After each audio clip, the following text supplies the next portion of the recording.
Hello guys, na quiz dadali na pesko kayo, pesko pa sa imuhang uyab. Wara? Ano siyang kuan gilimpyuhan kay ako siyang luto. Ko. Siyang pritohon, og tulahon. So nga na hon. Siyempre nga pagkalutura na may isda. Sa siyang dugasan na pagkamangasinan, og prito.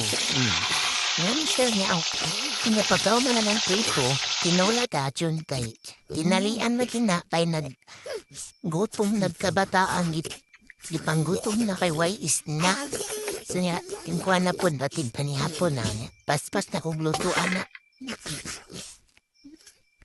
Siga. Ano? Panakutan na doon na siya ang pagkauman giasinan ni magic sarapan. Sus, ninalian lagi.